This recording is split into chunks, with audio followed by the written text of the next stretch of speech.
ম্যাগনেসিয়ামের টিকা রিবন যেটাকে বলা হয়, ঠিক আছে। এখন আমরা ম্যাগনেসিয়ামের রিবন একটা নিয়ে নিই এখান থেকে।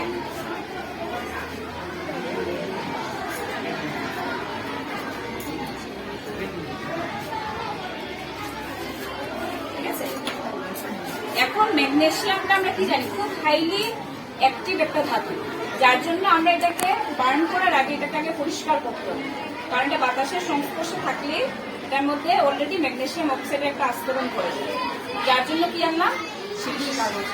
শিরিষ কাগজটা আমরা একটু টুকতে প্রায় মানুষের বাড়িতেই থাকে, শিরিষ কাগজ দিয়ে একটু এটাকে ঘষে নেই।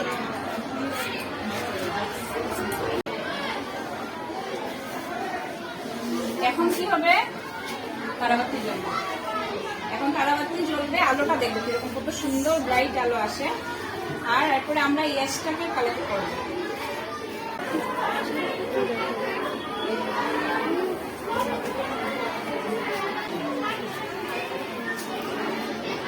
তারাবাতির আলোর মতো না, এই সাইডে কালেকশন করতে হবে। একটু জ্বলবে।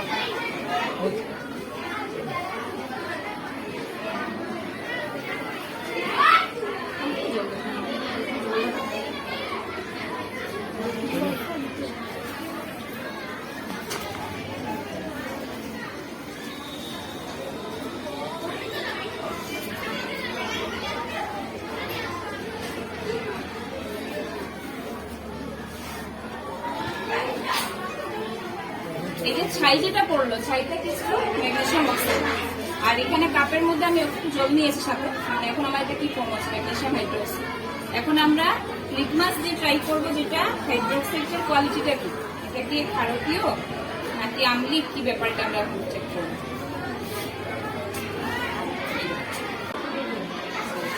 এই দেখো কালার চেঞ্জ হয়েছে, কিরকম কালার এসছে।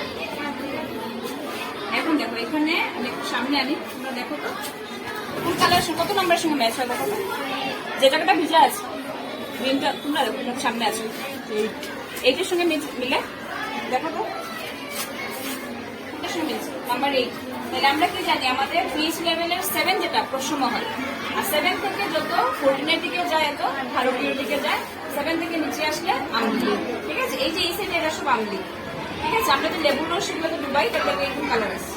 ঠিক আছে, আর যেহেতু এটা কি ছিল, এটা ম্যাগনেসিয়াম অক্সাইড জলের সাথে মিশ্রিত অবস্থা, মানে ম্যাগনেসিয়াম হাইড্রোক্সাইড, এটা মিশালাম, গ্রিন কালার আসছে, মানে কি প্রমাণিত হলো, এটা ক্ষারকীয়।